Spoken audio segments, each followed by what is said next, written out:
It's only a kick, a jump, a block. It's only a serve. It's only a tackle, a run. It's only for the fans. After all, it's only pressure. You got this. Adidas.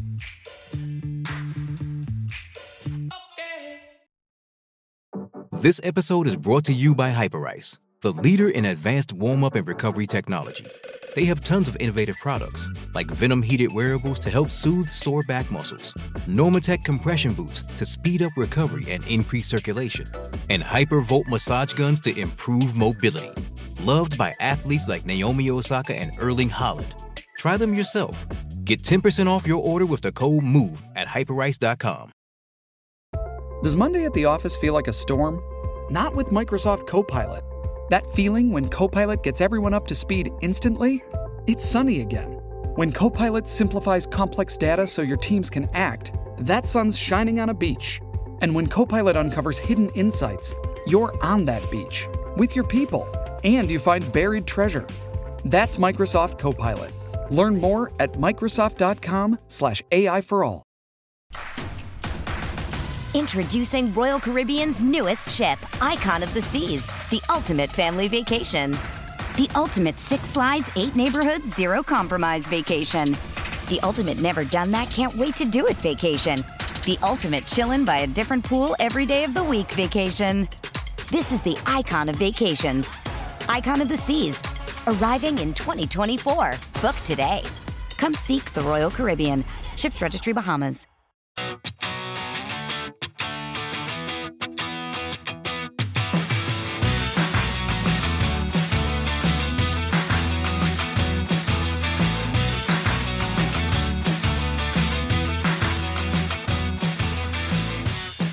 Welcome back, Ram fans. This is Rams Up, your favorite LA Rams podcast. We are proud members of the Fans First Sports Network. That's fansfirstsports.com. You can also follow us on YouTube. Our channel is at LA Rams Up. I'm your host, Mark. You'll hear from my co-host, Tom, on occasion as well. Hey, we're not Rams insiders. We're just longtime fans who love talking about our Los Angeles Rams. Let's get to it. Welcome back, everybody. This is episode 393 of Rams Up. Going to get to a bunch of random news and notes here, and then we're going to move on to my take on free agency. I'm going to try to identify who the Rams might target at various position groups, and we'll have more discussions on this moving forward over the next couple of days. And into free agency, this is going to be a lot of fun, especially for Rams fans. Before we get started, episode 393, who wore number 93 for our Los Angeles Rams that's worth talking about? How about Kevin Carter, the 6'5", 274-pound defensive end out of Florida, the 6th overall pick in the 1999 draft, played for the Rams for 6 years, had 62 sacks, and, of course, a Super Bowl title. Led the league in sacks with 17 in that Super Bowl year. Unfortunately, a lot of us remember Kevin Carter dragging himself off the field after chasing Steve McNair around at the end of that Super Bowl, and Dick Vermeil riding him. It's the Super Bowl. What do you mean you're tired? Hey, you know what? It's easy sitting in our living room to think, how could you possibly take yourself off the field in a situation like that? But go back and watch that drive. A 275-pound defensive end running around like that. Hey, I'm going to give Kevin Carter a pass on that. He was a great player, a great St. Louis Ram. I wanted to revisit the Dotson contract. It's actually somewhat cap-friendly. Good contract for Kevin Dotson, but it is only a $12.6 million cap hit in 2024. So that's good news. Gives the Rams $3+ more million to play with than I thought, at least after first hearing about this contract. Rams have some work to do, but nice to have Kevin Dotson aboard, and hopefully maybe by the time you hear this or within a couple of days, the Alaric Jackson deal will be finalized. Really just a formality at this point. And you know that shopping list I shared a few weeks ago, I had 12 items listed 1 through 12 priority-wise, and we have number 1 and number 8 checked off our list. Number 1, Kevin Dotson or a similar player. Number 8, a number 3 wide receiver, that would be Demarcus Robinson. Next on my list, number 2, a number 1 cornerback, and number 3, a surefire edge rusher. Maybe checking these boxes the next week or so. And comp picks were finally awarded. It's official. The Rams got 5 comp picks. 49ers and Rams had the most at 5 apiece. Rams got the special comp pick for the Raheem Morris hire that comes in at number 98. They got 3 6th-round comp picks and a 7th-round comp pick. So the Rams will go into the 2024 draft, barring any pre-draft trades, with their own 1st, 2nd, 3rd, and 5th round picks. They have the Steelers' 5th round pick. That was after swapping places with the Steelers, and which is why they don't have their own 4th round pick. No 4th round pick at this point, actually. They have the Broncos' 6th round pick. That was for the Kenny Young trade. And then the aforementioned comp picks, 11 picks overall. Hopefully I'm getting this right. Hard to find a reliable source for the actual numbering as we go. We'll nail that down in the next couple of days. By the way, Buffalo owns the Rams' 6th round pick, and Denver owns the Rams' 7th round pick. And the Rams have hired yet another coach, Jerry Shulplinski, hired as a senior assistant. He spent 2 years with the Raiders, one as a senior offensive assistant, another year as a tight ends coach. He was a quarterbacks coach for the Giants, an assistant quarterbacks coach with the Dolphins, and 6 seasons with the Patriots as an offensive assistant. So welcome aboard, Jerry Shulplinski. And you know what? I don't think you can have too many coaches unless you're talking about youth baseball. In that case, yes, you can. And I know this from personal experience. Okay, what I'm going to do now is my first real foray into free agency. It's about to kick off now. Let's start nailing this down. I'm going to throw a bunch of names at you for each position group, really just a couple for each position group. One would be a high-end player if we wanted to spend some money on that position, and second, a player that's going to come in at a much lower cap hit.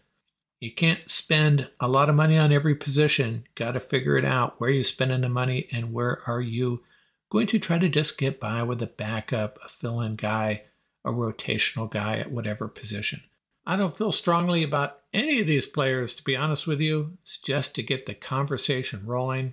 I'm going to start with a quarterback, and on the high end, how about Gardner Minshew? Going to come in at probably around $5 million, and he is the ultimate backup quarterback. We all know that. We've seen what he can do. You have any question that he's going to come in and be able to win a couple of games if Matthew Stafford were to go down, maybe even take you on a playoff run if, God forbid, something happens to our gunslinger? Gardner Minshew would be the ultimate answer, in my opinion. On the low end, you want to go in for someone like Tyrod Taylor, going to cost about $3 million, much more dynamic, very dangerous player with his arm and his legs, but does get injured quite a bit. I ruled out Joshua Dobbs. The price tag's just going to be a little bit too high for my liking. Sport Track says around $7 million a year. Drew Lock is intriguing, got the arm talent, not going there though. And my Roundtable partners, they all like Jacoby Brissett. And hey, we're going to have Paul Walia on, hopefully on our next episode, and we'll be talking through all of these issues. And I have a feeling he's going to bring up Brissett. At the running back position, we really don't need to spend money on a high-end guy, and I'm not sure we need to spend money on a low-end guy, but if you want to bring in one guy that's a little bit bigger to help carry the load, especially in short yardage situations, but is still fairly dynamic, could carry the rock for you as your primary ball carrier for a game or two if you needed him, Joshua Kelly, only 26 years old, 5'11", 212 pounds, out of LA County and then UCLA, and then drafted by the Chargers in 2020 as a 4th round pick. Never really lived up to expectations, but he has some talent. There's a bunch of other running backs available, but a lot of them are just a little too long in the tooth for my liking. So bring in Joshua Kelly. Might cost around $2 million a year, and you know what? Maybe even that is too much. Maybe we just draft someone like Estemi out of Notre Dame. But free agency-wise, that would be my recommendation. Now at tight end, it's a little dicey. We don't know about Tyler Higbee, and you know what? We really don't know about Hunter Long either, right? Are we bringing in someone to be our number 1/2 tight end with Davis Allen? Or are we just bringing in someone to hold down the fort until Higbee is back in 100% and or Hunter Long? So on the high end, if Higbee's going to be out a while, how about Austin Hooper? 6'4", 254 pounds, had a kind of modest 2023 season with the Raiders, 25 catches for 234 yards and 0 TDs, but there's no denying his talent. And that down year, if you think he can get it done, actually lowers the cost, probably closer to $3 million a year. If it was Hooper and Allen for the first 6 weeks of the season, I'd feel much better about things if there's no Higbee. And on the low end, if you feel like Higbee's going to be back sooner rather than later, what about our old buddy Johnny Munt? He knows the system, he's a really good blocker, pretty much invisible in the passing game, but I feel pretty confident that Sean McVay would not blink about bringing Johnny Munt back, if for no other reason to have a seasoned veteran in that locker room. Hey, it's Kaylee Cuoco for Priceline. Ready to go to your happy place for a happy price? Well, why didn't you say so? Just download the Priceline app right now and save up to 60% on hotels. So whether it's Cousin Kevin's Kazoo Concert in Kansas City, go Kevin, or Becky's Bachelorette Bash in Bermuda, you never have to miss a trip ever again. So download the Priceline app today. Your savings are waiting. Go to your happy place for a happy price. Go to your happy price, Priceline. With threats to our nation waiting around every corner, adaptability is more important than ever. When conditions change without notice, quick strategic thinking is crucial. And with obstacles consistently impending, determination is essential in overcoming them. It's this willingness, decisiveness, and resilience that sets Marines apart. With our fighting spirit, we don't just fight battles, we win them. Marines are the constant our nation counts on to fight the unknown. And through adaptable problem solving, we do just that. Learn more at marines.com. This episode is brought to you by Pepsi Wild Cherry. Pepsi Wild Cherry is bursting with delicious cherry flavor and a sweet, crisp taste that gives you more to go wild for. Getting wild may look different these days, but whether it's opting for a solo Friday binge watch or a big night out, everyone can indulge in their wild side with Pepsi Wild Cherry. Also available in Zero Sugar. So grab a Pepsi Wild Cherry and get wild. On the interior offensive line, I don't see the point in bringing in a low-end guy. I mean, we could just bring back Tremaine Ankrum, maybe even Brian Allen. We got Warren McClendon. What about the high end, though?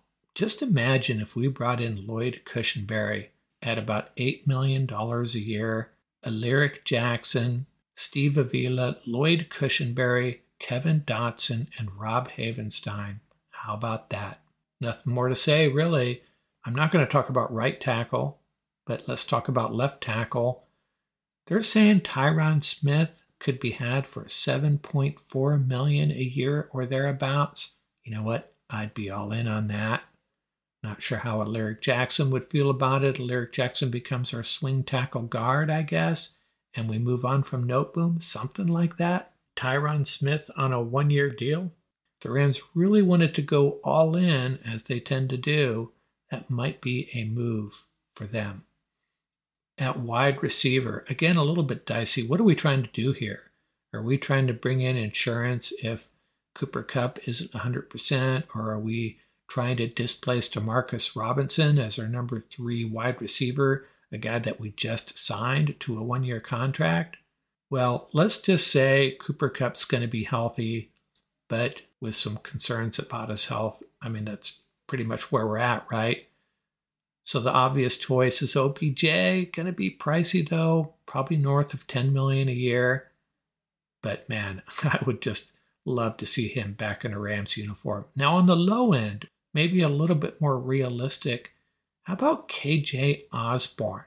coming in at around $7 million a year. Really good route runner, and he can return punts and kicks, solve another problem for our Rams. KJ Osborne, just a thought. I consider Josh Reynolds, but man, after the way his 2023 season ended, those drops, man, I'm sorry, I just can't go there. Along the defensive line, we have two high-end defensive linemen already. Aaron Donald and Kobe Turner. We need a meat grinder. We need someone that's going to come in and eat up blocks, rotational guy, whatever you want to call him, 2 technique, 3 technique, 0 technique, I don't care. Hey, let's bring back one of our old buddies, A'Shawn Robinson or Greg Gaines. We know for a fact they will get it done for our Rams. Inside linebacker, I'm not going to go high. I'm not going to go low. I'm going to go right in the middle. Someone to pair up with Ernest Jones. Christian Roseboom has moved on, most likely. I guess I could still bring him back, but how about Eric Kendricks? Another UCLA guy, can probably be had for $5 to $6 million. Good in pass coverage. Just an all-around good linebacker. That would be a good add to this defense. Another position, however, that I think they're going to fill in the draft. Could be wrong. We'll see. Edge rusher. Now, this is one area where they can spend some money if they want to. Doesn't look like it's going to be Josh Allen. Probably not Brian Burns. How about Danielle Hunter? Man, got to be pricey, but what this defense needs more than anything, number 3 on my shopping list, a sure thing edge rusher. I don't know if it's worth spending all that money on. Is Byron Young really going to get it done? Maybe we add Latu in the draft, or maybe we add a second level, third level guy, a lower end edge rusher. What about someone like Josh Uche? Had 11.5 sacks in 2022, just 3 last year, but only played in 2 games, coming back from an injury. He'll be pricey as well, but less than half of what it would cost to sign Hunter. And another guy, Scott Richmond, recommended Andrew Van Ginkel, the Miami Dolphins free agent. So one of these 2 guys would be a good add. Now, cornerback. The problem here is, do we need 2 cornerbacks with Witherspoon on the way out? Cost about $10 million to bring Akello back. Darius Williams on the high end, not super high end, but still pretty pricey. They're saying he's going to come in at about $12 million. So $22 million to bring both those guys back. A little less pricey, Chidobe Awuzie, the Bengals free agent. If I had my druthers, bring back Witherspoon, draft someone like Terrion Arnold or Quinyon Mitchell. But if you go on high end, I'd settle for Darius Williams. Low end, probably better characterized as in the middle, Chidobe Awuzie. Now, when you get to the safety group, another position the Rams are probably going to address in the draft, but hey, maybe they're going to change things up and go after one of these top-end safeties, Xavier McKinney or Quadre Diggs, both north of $10 million. Would the Rams do that? Geno Stone, actually a little less pricey. He's only 25 years old. That would be a strong move. I really think they just need to sign Fuller or Johnson and draft a safety, and we're good to go. Or maybe sign any number of moderately priced Tier 2 safeties. As I mentioned already last episode, there are so many safeties available. The market is really saturated. I don't think you're going to have to spend as much as you think to land a pretty good safety. But high end, Xavier McKinney, Quadre Diggs. In the middle, Geno Stone. And lower end, hey, just bring back your own free agents. Now, how about kickers? There's 2 on the high end. I don't think they're super high end. And by the way, it's a pretty thin kicker market. Not a lot of guys available. Kai Fairbairn has been re-upped. He is no longer available, signed with the Texans. So 2 guys at the top, Will Lutz and Greg Zuerlein. I'd lean towards Lutz. Zuerlein getting up there in years. Still getting it done, though. And on the low end, not all in on this, but I'll throw this name out there. And again, it's a very short list of available kickers. Chase McLaughlin. He's kicked for 8 different teams in 5 years. Over that period, 25 for 25 inside the 30. 26 for 27 from the 30 to the 39. So in other words, 51 for 52 inside the 40, but just 21 for 35 from the 40 to the 49. That's a little scary. Actually better outside the 50, 24 for 29. So maybe you sign a guy like McLaughlin, draft a kicker late, or hopefully a competent kicker goes undrafted and you can get him into camp. Still a position that I worry about. I seem to be the only one. Everybody just wants to talk about edge rushers and cornerbacks, and I get it. Those skill position guys are fun to talk about, but got to fix the kicker position. Now remember, I'm not making a strong argument for any of these guys. Just kind of laying it out there, the types of players that are available, depending on how much you want to spend at each position group. Can't spend a bunch of money everywhere. It just doesn't work that way. And Paul Wally is going to come back, hopefully tomorrow, and talk through this with me. Tell me where I'm dead wrong. Tell me where I may be onto something. Talk all these position groups through.